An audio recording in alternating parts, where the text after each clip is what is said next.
What's going on, everybody? Nevec and Vion here, joined by yours truly, Fred X919, Face909, and Mr. Nevec, aka Dark Chocolate. So today we're going to dig down and dirty with GameStop's recent plans to return retro games. So hopefully we can shed some light or our opinions on how we feel about this. So I'm not going to hold you guys up with this any longer. I know a certain person over here been itching to talk about it. So Face909, take it away, man. Tell us how you feel. So when I first saw this story, let me just get right into this. My first thoughts was like, okay, this is kind of cool. This is kind of cool what they're doing, because I thought they're going to do it all over the place all at one time. Like, that's okay. But they're only doing it in Birmingham and in, New York City. And that only covers about 250 store locations, okay? Now, being in these crowded cities, I can see it being okay. You know, there's a lot of people there. They got a lot of junk. Especially in New York City, they got stuff in stores that you just want to get rid of, you know? That could work. Places like here, I don't think it's going to be a thing. Like, I just don't think it's going to work too well. Just because, okay, what are your guys' thoughts? Like, retro games. Why do you think GameStop is coming out with retro stuff now? Now that last year, the sales on their older systems dropped off in a big way. Like, we moved into the new gen really fast. Like, their next gen consoles jumped like crazy. Why are they going back to retro games a year later? Retro games are not as strong digitally. You know, like you have the Wii Virtual Console, you have the Xbox Live Arcade, but other than those, there's not a whole, retro games are not being taken over by the digital games market. So, while every game is being sold on the PSN or Xbox Live or whatever as like a day one digital nowadays, that's probably, some of the sales probably going down. I think retro games is an easy way for them to bring some money back in. People always look for retro consoles. If you're like me, you're looking for retro consoles, but you don't want to go on Craigslist and buy one. You don't want to have one shipped through eBay and all that stuff. But if I could go down the street to GameStop and buy, a Nintendo or a Super Nintendo that I don't have, it's a good idea, and that'll make them some money. And like I say, there's not really, those games aren't in production anymore, so you're not going to find those on, you're not going to find a lot of them on, like, say, the, PSN, Xbox Live, or whatever. Maybe on Nintendo a little bit more, but yeah. Funny you mention that. I'm going to kind of be on the same side as regarding retro games. Now, if you guys know me, I play a lot of special interest games. Now, the good thing I do like about this idea, regardless if it'll work out where we are, it will bring hard to find games back into the light. Because there's games that will sell on eBay or Amazon for $150, and I know not everybody who has these games are going to sell them there, because not everyone are aware of how they can get rid of their games. If you guys remember, we know GameStop's not the best for trading games in, but people still do it anyway. We don't know why they do it. It works, and hey, they're still around because of it. And if I'm able to walk in GameStop one day and see a retro game that I wanted to play, or I had lost, or I was unable to get my hands on, see it for $30 versus for $130, I might be inclined to get it, even though $30 is still a lot for a retro game, but it's better than paying that extra $100.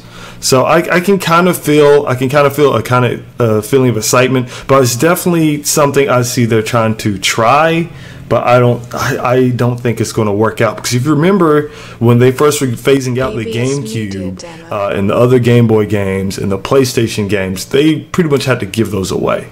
So I mean, I don't know if it's going to come back and bite them on the butt, but that's just how I think it's going to roll down, though. I'm interested to see how it's going to work, because I want to believe that this is going to be a successful thing. It's going to be awesome, and I'll be able to get all the retro games that I really want to get. But on the other hand, I'm like, man, are people really going to trade their Nintendo in, or their Genesis, or whatever system in at GameStop? Like, I can't see. I don't know. I just can't see people doing that, and then them selling it. Like, how much are they going to sell these for? Like, these are things that I'm like, this is gonna fail so miserably. I don't want it to fail, but this is gonna fail so miserably. In a sense, I mean, you can also think of them as collectibles too. Most people, when they buy retro games, it's either going to be, okay, I played this when I was this age, and I want it again, I want to play it some more, or they're collectibles, hey, I want to own these games. So in a sense, if you buy them online, they could be, you don't know how much they're going to sell them for, as Fred said.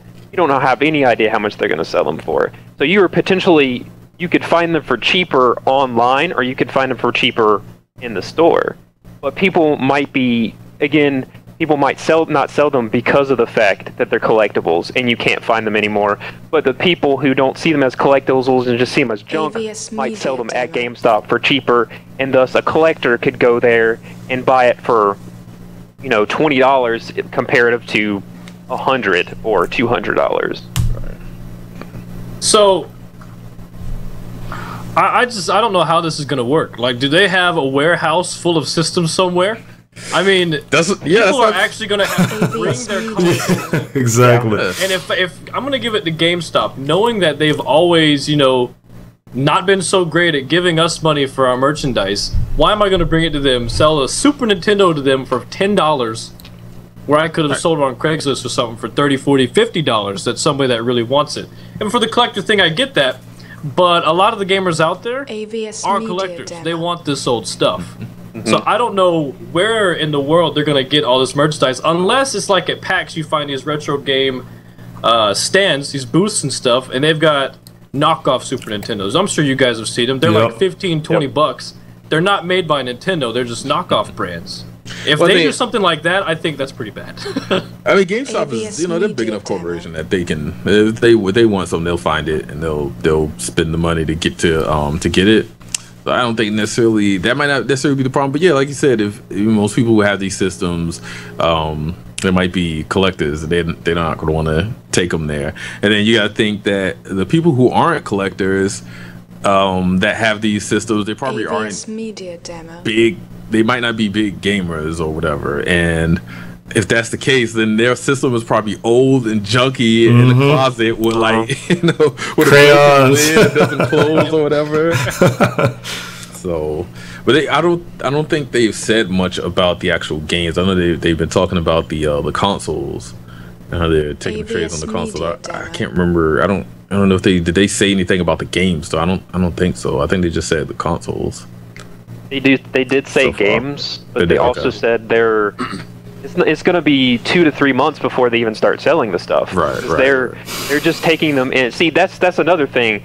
250 stores. If you're really wanting to do this, that's not a lot to take as your core to selling these things off, because you know they're going to take 2 or 3 months to send them to their shop to get everything fixed, repair it, do everything, and then send them back. That's not enough for 250 stores. They are selling them online as well. It's not just an in-game thing, so that kind of makes sense. But I think if they were going to do anything, they should have just only take them in stores and then sell them online. Because you're not going to be able to sell them in stores with only 250 stores taking them. Yeah, that's a gamble. That is a scary gamble, because if you just mentioned, if they're not selling them as of yet, they're just taking them in. What if something happens? They spend all this money to repair it, or whatever they do. If so-called they do repair it and turn around and put it on the shelves, and it's either overpriced or no one comes out and buy them like that. Like, I will think the gamers of our age. I mean, just myself example. I already have a lot of these old consoles. Like, if anything, I would just want these certain games, but these consoles, I probably won't have any interest in. I say that now, but when it happens, hey, I'll be ready to put my foot in my mouth. But but I would love to find a hidden gem, a game, whatever. But in the long run, I think they should definitely expand on more than just if they want to see it successful. But again, it's like a demo. They're just going to try 250 stores and see where it takes them. I hope this turns into a huge thing, and then like it's wishful thinking. But I hope this turns into a huge thing, and publishers decide to make like make like 8-bit games again. And print That's them what indie's for. on the cartridges. Yeah, like indie games, and print them on the cartridges so they'll work with those older consoles. That would be so cool. Even if it's a current game, they just like something like Hotline Miami. Like if I had a NES or Genesis cartridge for that, man, that would be so sick. That would be so awesome. So the problem I'm having with this, even if it is a success, is a lot of these systems are going to be really old. Are they going to last? I'm not going to buy a system where I have to stay in a glass box. No one can touch it, and then it'll work. I'm not a fan of that. Like just the NES, for example, you cannot go. I don't think there's a way you can actually get into the NES, fix parts and stuff. I don't even think they exist anymore, like parts for that kind of thing, and then close it all back up perfectly. It's impossible. They built it so you couldn't do that. How are they going to sell me this system and guarantee me, you got this for 2 years? Like, what? Well, we gotta remember we're talking like retro games, and think collectors. Like a lot of people were going to buy these and probably never even play them. They'll buy them just so they can say they have them. If I buy them, I probably won't play them like that. I'll play them if I do like a special live stream for them or something. But I want them just to have them in case I do decide I want to play, something. Because I have NES games, but I don't have NES. But it wouldn't be like I wouldn't buy it with the intention of playing it like daily or weekly or anything like that. Yeah, definitely. I can see that. So, on this website, it says the systems and accessories. And they're talking about, when they say accessories, I'm thinking, do you mean like all the accessories? Like what kind? Like I've gone to your house. You have a ton of accessories that are like, I just want to get my hands on this. I didn't even know this existed. Are they going to have that kind of stuff? Some of the crazy stuff. The power glove. Yeah, crazy stuff like that. Or is that going to be? I would think so. Is that not going to happen? I would think so. I mean, why wouldn't they? I mean, if they're taking the consoles, why wouldn't they take things like the controllers? There wasn't that many accessories. We're talking power glove, maybe a game genie. Yo, don't like real talk. They talking the power glove. The Nintendo Zapper and stuff like that. I'm guessing. I don't see why not. Why wouldn't they? They said they're actually only taking mainstream stuff. If it's on like a Mad Catz like knockoff, right? They're not taking anything that's not like made from the company or associated with the company that made it. Right. And I mean, there shouldn't be too much of that anyway, considering how old the NES and all that stuff was. I would definitely. I'd be very concerned if they did accept the knockoffs. I would be extremely concerned, and that would probably be a huge mistake. They have to tread very carefully with this, because you don't want to have some person in their garage manufacturing some knockoffs and selling the GameStop for money. I think they're a little bit more. They're better than that, I would hope. But going back to something I said, I just checked it out. In Borders, like purchase of retro games, consoles, and accessories can only be made through GameStop's website or through the website web and store system of the company. So we gotta keep that in mind. I prefer to see what I'm going to buy before I buy it. Because for all we know, it can have like some permanent markers, or it could have a crack. So it's used. It's not brand new. Like these things aren't brand new. So like, how do you guys feel about that chance of something being defective? I mean, honestly, I don't think it's any different than buying a used game or a refurbished system now, because that's what refurbished is for all their consoles. They send them away and get them checked out, and once they get certified as working, they send them back and they sell them. So I don't think it's any different than that, to be honest. Yeah, I would agree. In the collector thing again, I mean, a lot of people, if you're a collector, you're not really going to care if it works or not. I mean, it would be nice to make it work, but for the most part, and a lot of the parts are old, so even if they repair them, I just fix a little connection between two little parts in the circuits and it works. That doesn't mean it's not going to mess up again. There's just so many factors. Yeah. Yeah, I do worry about like if I've never had a Dreamcast before. I would love to have a Dreamcast. If I buy that Dreamcast, it comes back with the name Jimmy scratched into the bottom of it or something. I'm like, I am not Jimmy. I do not want Jimmy's Dreamcast. And if I do have Jimmy's Dreamcast, I don't want to know which Jimmy's Dreamcast. If they're really that picky about it and they go through that screening process where it's like, well, we have to have everything perfect, there's going to be a lot less systems out there. And it will not succeed. There's not enough systems out there to do that because a lot of these people have already thought, I'm not going to use the Super Nintendo again for the rest of my life. I want to see the process. I want to see what are you doing in this refurbishment operations center, because I've had refurbished games or systems before, and you know, with 360s, like I'm still getting the red ring of death. Yep. This thing ain't working, and now I'm gonna trust you with a Super Nintendo that's 30 years old, 20 years old. They're not that old. I don't know how old they are. I can't remember. But I mean, it's been a while. I would think those would be easier though. I would think those would be easier to easier in a sense. They don't make parts like that anymore. That's true. But I see they like. I feel like if you know, like if the the Nintendo hardware is, they might not make parts like that, but there's new technology, or there's something that will fix that console. There's something available right now that will fix that console. Whereas, if it's like maybe a PS4 or something like that, it may be a little bit more complicated. But that's how I would see it. I don't know if that could be 100% wrong, but that's what I would guess if I had to take a guess. I don't know anything about refurbishing consoles. So. Let me tell you this. I don't think they refurbish like people think they refurbish. Right. Have you ever seen anybody process a trade-in? You could trade something in, sit there and watch them box it and put the sticker on it, and just take it in the back. They say no, someone can walk in and just buy it the next day. I think they do have, I think they legit have. I don't doubt that at all. Well, we have to keep our fingers crossed on that. But I'm honestly, as a gamer, collector, there are a few games I'll buy. I won't lie. I would definitely pick up the Peacekeeper for Super NES because that's probably one of the few games I don't have.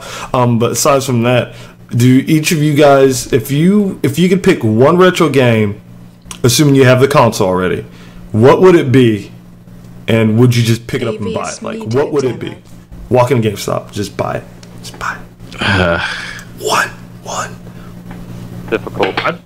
That Gundam, what's it called? It's like the 2D fight. It's like Street Fighter, but it's with Gundam. What's it called again? Infinite Battler? It's something similar like that. But yeah, that was. I'd buy the mess out of that. Super Mario World. I don't have that. I got 2 copies. You can have one. Oh shit! Y'all heard it here. You heard it here first. There you go. That is official and on the internet. You be like, next time I want to see the cartridge like taped up on the wall. Dang, but. Yeah, that would be one. I know that's a more common one, but yeah, no, it's a good one. It's a legit good one. That's a game you need. Yeah, like I think I would have to go to like a little bit newer than that. So I would have to go like the PlayStation. Well, yeah, like the PlayStation 1 era or something to find something that I really wanted but haven't had enough of. Like, as much as I want Super Mario World again, I can get that on the virtual console, and I've already played it enough that I could just get it just to look at it, But there's some games out there like I don't know, there's some games out there that I probably already played once or didn't play at all that was, on those older systems. Right. What about you, Mr. Nevec? Any old school game you pick up? Honestly, Super Mario World 3. Yes! I love that game so much. I'm gonna have to steal that. I love that. I played that game so much when I had it for Super Nintendo. At this rate, he was giving all of them out. And Lego Racing. That game was amazing. I love that game so much. Me and my sister used to play it all the time. Man. That game was godlike. That was the first game you could actually customize your own kart. Yes. That game, I played it so much. Oh, that game was amazing. That was for the 64, right? Let me check. that was for the 64. Because I had a friend that actually played it blindfolded in front of me. He wasn't blindfolded. He had the controller behind his back and he was looking at a wall. Still won the race. I was like, you did not just AVS Media Dash. do it again. It was for N64, yeah. Oh. I just hope this leads to. I hope it's successful, and if so, I just hope it leads to publishers recognizing that retro games are still a thing that, you know, can bring in money, and that will maybe encourage them to release some of these games on, you know, on current stuff, you know, that with multiplayer, like, you know, all these games had couch co-op. Release them on current consoles and just somehow get it working, you know, online or something along the lines AVS Media Dash. that happens all the time. Like, you have one game like freaking TMNT or Teenage Mutant Ninja Turtles. So like, you can't find that on, you know, it used to be on the 360. You can't find it anymore. Like, dang, I want to play that. Why is it not there? Yeah, so Games are good, but yeah, that's awesome. But it's about that time. Thank you guys so much for coming out here and watching this here CCL Community Corner. New show. Be here next time. Think I'm playing. I'll come after you.